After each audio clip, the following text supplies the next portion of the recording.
गौरीपुत्र गणेश भगवान की जय। ओम नमः शिवाय।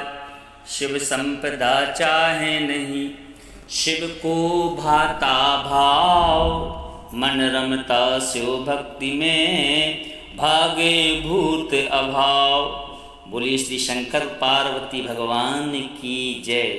प्यारे भक्तों, आज सावन सोमवार का प्रथम सोमवार है और कहते हैं इस दिन भगवान शिव और माता पार्वती की कथा एवं सावन के सोमवार की व्रत कथा को सुनने से अनंत फलों की प्राप्ति होती है एवं मनुष्यों के सभी पाप और संकट कट जाते हैं तथा मनोकामनाओं की पूर्ति होती है।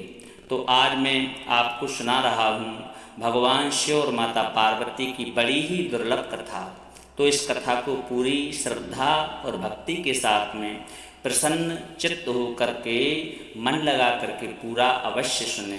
आधी अधूरी कथा को सुनने से पूर्ण फल प्राप्त नहीं होता है। एक गांव में भगवान शिव का एक परम भक्त एवं ब्राह्मण रहता था।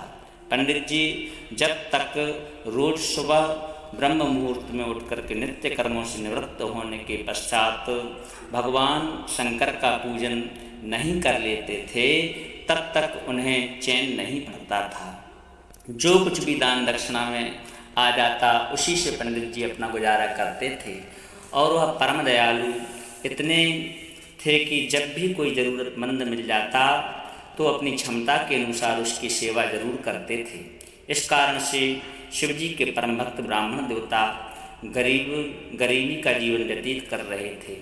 पंडित जी की इस दान प्रवृत्ति से उनकी पत्नी उनसे चिड़ी तो थी, किंतु उनकी भक्ति परायणता को देख उनसे अत्यधिक प्रेम भी करती थी, इसलिए वह कभी भी उनका अपमान नहीं करती थी। साथ ही अपनी ज़रूरत का धन वह आसपास पड़ोस में मजदूरी करके जुटा लेती थी।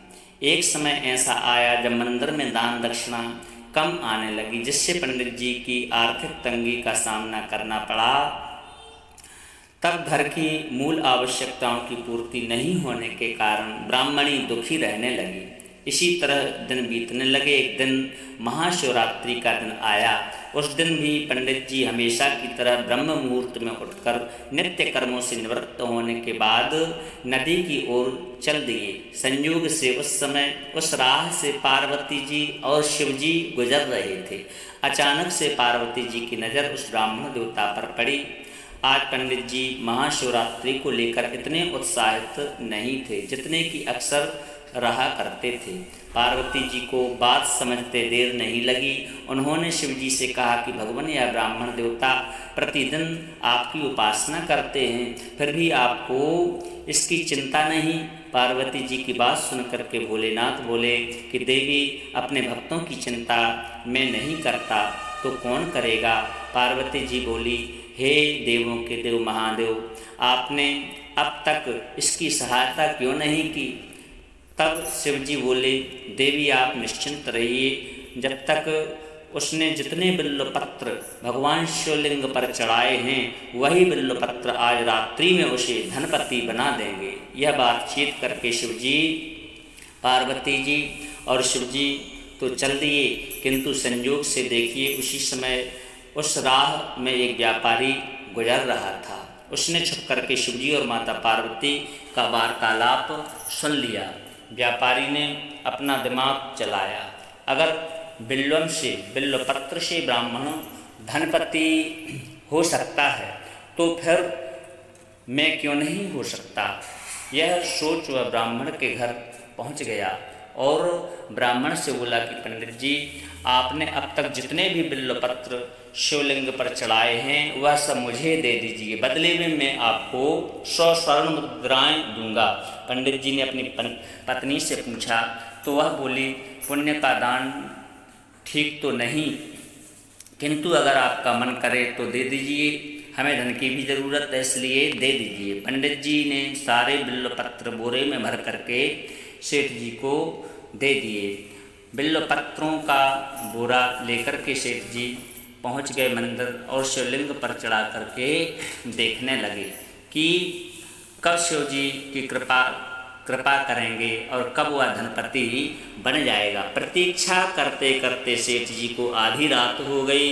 सेठ जी चमत्कार देखने के लिए बहुत उतावले हो रहे थे। आखिर में तीसरा पहर गुजरने के बाद सेठ जी का सब्र का बांध टूटने लगा और क्रोध में आकर के सेठ जी शिवलिंग को झंझारने लगे, हाथ रगड़ने लगे। फिर अचानक ही चमत्कार हुआ, सेठ जी के हाथ शिवलिंग से चिपक करके रह गए। उन्होंने बहुत प्रयास किया किंतु हाथ हिलते नहीं थे, ना निकलते थे। अब सेठ जी थक गया, हार गया। सेठ जी शिव जी से क्षमा याचना करने लगे तो भोले जी बोले कि हे लोभी सेठ ब्राह्मण, तूने यह बिल्वपत्र खरीदे हैं, इसे 1000 स्वर्ण मुद्राएं दे करके दे, तब जाकर के तेरे हाथ छूटेंगे। प्रातःकाल जब पंडित जी पूजन के लिए आए तो उन्होंने देखा कि सेठ जी के हाथ शिवलिंग से चिपके हुए हैं और सेठ जी रो रहे हैं। उन्होंने पूछा तो सेठ जी बोला, शीघ्रता से मेरे बेटे मेरे हाथ को छुटा दे, शीघ्रता से छुटा दे। सेठ जी बोला, तब 1000 स्वर्ण मुद्राएं लेकर के मंदिर आने को कहिए बेटे के लिए। इस प्रकार से सेठ जी ने पंडित जी से कहा। तो पंडित जी ने सेठ जी के बेटे को बुलाया और उससे पूरी बात बताई। तब सेठ जी ने वह स्वर्ण मुद्राएं ब्राह्मण को दिलवा दी और जाकर के सेठ जी के हाथ शिवलिंग से छूट गए। यह देख करके पार्वती जी शिव जी से पूछती हैं कि हे नाथ, आपने अब तक अपने भक्त को कोई धन नहीं दिया। शिव जी बोले, देवी मेरे पास में धन है कहाँ जो मैं दूंगा, किंतु मेरा भक्त अब गरीब नहीं है, यह तुम स्वयं देख सकती हो। जैसी कृपा भगवान शिव और माता पार्वती ने उस ब्राह्मण पर की, ऐसी ही कृपा भगवान हम सब पर करें। बोलिए शंकर पार्वती भगवान की जय। भगवान की सबकी मनोकामनाएं पूर्ण करते हैं। भगवान की दूसरी कथा को, भगवान भोलेनाथ की दूसरी कथा इस प्रकार से है। इसको सुनने से ही व्रत संपूर्ण माना जाता है। एक बार की बात है कि माता पार्वती जी शिव जी को पति रूप में प्राप्त करने के लिए घोर तप कर रही थी। दूसरी कथा बड़ी ही पावन है, इसे आधा अधूरा न छोड़ें, श्रद्धा के साथ में सुने। पार्वती जी घोर तप कर रही थी महादेव को पति के रूप में प्राप्त करने के लिए। शिव जी से देवी की सभी मनोकामनाओं को पूर्ण करने के लिए प्रार्थना की। शिव जी ने माता पार्वती की परीक्षा लेने के लिए सप्तऋषियों को भेजा। सप्तऋषियों ने शिव जी के सैकड़ों अवगुण गिनाए पार्वती जी के लिए। तब पार्वती जी को महादेव के अलावा किसी और से विवाह मंजूर नहीं था। सज्जनों, विवाह से पहले सभी वर अपने भावी पत्नी को लेकर आश्वस्त होना चाहते हैं, इसलिए शिव जी ने स्वयं भी पार्वती जी की बड़ी ही परीक्षा ली। परीक्षा लेने की ठानी भगवान शंकर प्रकट हुए और माता पार्वती जी को वरदान दे करके अंतर्ध्यान हो गए। इतने में पार्वती माता जहाँ तप कर रही थी वहीं पास में तालाब में मगरमच्छ ने एक लड़के को पकड़ लिया था। लड़का जान बचाने के लिए चिल्लाने लगा। पार्वती जी उस बच्चे की चीख को सुन करके द्रवित हो गई और द्रवित होकर के वह तालाब पर पहुंची। देख करके कि मगरमच्छ लड़के को तालाब के अंदर खींच ले जा रहा है। लड़के ने देवी को देख करके कहा, मेरी ना तो माँ है, ना बाप है, ना कोई मेरा मित्र है, आप मेरी रक्षा करें। पार्वती जी ने कहा कि हे मगरमच्छ, बच्चे को छोड़ दो। मगरमच्छ बोला कि दिन के छठे पहर में मुझे जो भी मिलता है मैं उसे अपना आहार बना लेता हूँ, यह मेरा नियम है। ब्रह्मदेव ने दिन के छठे पहर इस बच्चे को भेजा है, मैं इसे क्यों छोड़ूं? पार्वती जी ने विनती की, तुम इसे छोड़ दो, बदले में तुम्हें जो भी चाहिए मुझसे कहो। मगरमच्छ बोला, एक ही शर्त पर मैं इसे छोड़ सकता हूँ। आपने तप करके महादेव जी से जो वरदान लिया है, यदि उस तप का फल मुझे दे दो तो मैं इसे छोड़ सकता हूँ। पार्वती जी तुरंत तैयार हो गई। उन्होंने कहा, मैं अपने तप का फल तुम्हें देने को तैयार हूँ, लेकिन तुम इस बालक को छोड़ दो।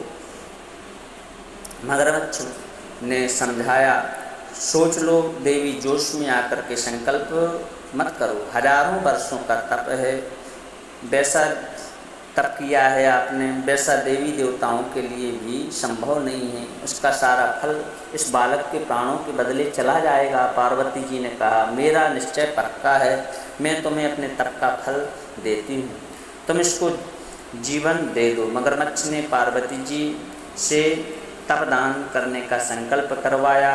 तप का दान होते ही मगरमच्छ का देह तेज से चमकने लगा। मगरमच्छ बोला, पार्वती देखो, तप के प्रभाव से मैं तेजस्वी बन गया हूँ। तुमने जीवन भर की पूंजी एक बच्चे के लिए व्यर्थ कर दी, चाहो तो अपनी भूल सुधारने का एक मौका और दे सकता हूँ। पार्वती जी ने कहा कि हे ग्राह, अब तो मैं पुनः तप कर सकती हूँ, किंतु यदि इस बच्चे के प्राण चले जाते तो यह वापस नहीं इसे मिल सकते थे। देखते ही देखते वह लड़का दृश्य हो गया, मगरमच्छ भी लुप्त हो गया। पार्वती जी ने विचार किया कि मैंने तप को दान कर दिया है, अब पुनः तप आरंभ करूँगी। पार्वती जी ने फिर से तप करने का संकल्प किया। भगवान सदाशिव फिर से प्रकट होकर के माता पार्वती से बोले। भगवान भोलेनाथ वहाँ पर प्रकट हो जाते हैं। बोले, पार्वती भला अब तप क्यों कर रही हो? पार्वती जी ने कहा, प्रभु मैंने अपने तप का फल इसे दे दिया है, आपको पति रूप में पाने का संकल्प कर मेरा है, इसलिए मैं फिर से वैसा ही तप कर आपको पति के रूप में प्राप्त करूँगी। महादेव जी बोले, मगरमच्छ और लड़के दोनों रूपों में मैं ही था, तुम्हारा चित्त प्राणी मात्र में अपने सुख दुख का अनुभव करता है या नहीं, इसकी परीक्षा लेने को मैंने यह लीला रची थी। अनेक रूपों में दिखने वाला मैं एक ही हूँ, मैं अनेक शरीरों से अलग हूँ, निर्विकार हूँ, तुम में हूँ, सारे जग में मैं समाया हूँ। अपना तप मुझे ही दिया है, इसलिए अब और तप करने की कोई भी आपको आवश्यकता नहीं है। देवी ने महादेव को प्रणाम कर प्रसन्न मन से विदा किया। इस प्रकार से माता पार्वती जी ने भगवान शिव को पति के रूप में प्राप्त किया। इस पावन कथा को जो भी श्रद्धा भक्ति के साथ में सुनता है, महादेव उसकी सभी मनोकामनाएं पूर्ण करते हैं। बोलिए श्री शंकर भगवान की जय।